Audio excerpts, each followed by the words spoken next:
La prairie, elle a une couleur marron, elle ressemble plus à un paillasson qu'à une prairie, hein. Pour vous donner une idée, une prairie à cette époque-ci, elle devrait ressembler à une jolie pelouse, avec de l'herbe un peu plus haute qu'une pelouse, hein, parce qu'on a besoin de faire manger les vaches dessus. Donc normalement, on devrait avoir de l'herbe qui fait une dizaine de centimètres, et puis qui pousse de façon uniforme, et dans lesquelles les vaches se promènent et continuent à manger. Aujourd'hui, comme il n'a pas plu depuis 6 semaines, il n'y a plus rien qui pousse. Cette prairie qui est censée pouvoir nourrir les 12 bêtes qui sont présentes dessus, aujourd'hui, elle ne nourrit plus personne, donc on est obligé d'amener de la nourriture à ces bêtes-là.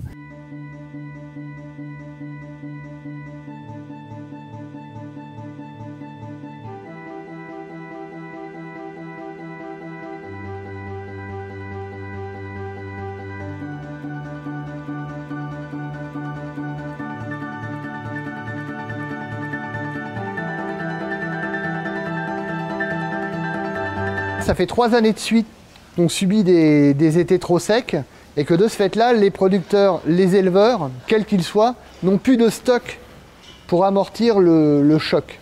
Voilà. La première année, on vit sur le stock de l'année d'avant, mais si 3 ans de suite, on manque de ressources et on manque d'alimentation, au bout d'un moment, on n'a plus vraiment de quoi faire face, quoi. Donc on arrive dans une problématique qui devient de plus en plus compliquée.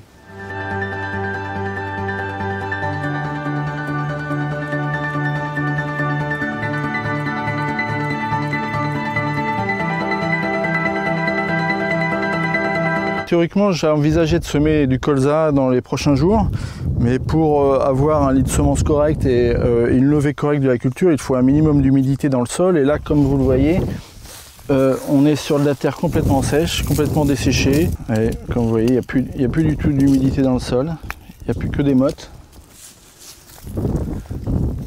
Donc c'est impossible de faire germer des graines dans des conditions comme ça. Et en temps normal, une betterave qui n'est pas stressée, j'ai des feuilles jusqu'aux genoux. Donc là, virose plus sécheresse, c'est la désolation.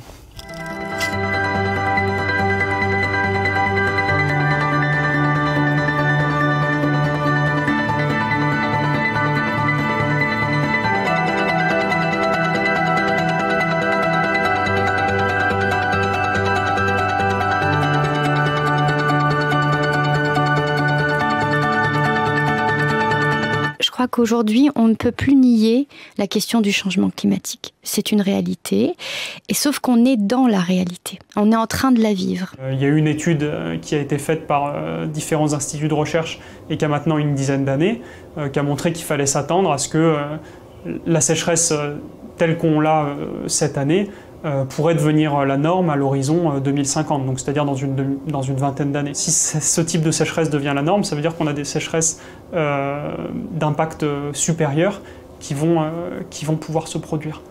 Donc pour ça demande de revoir plusieurs types, ça demande de repenser nos filières agricoles.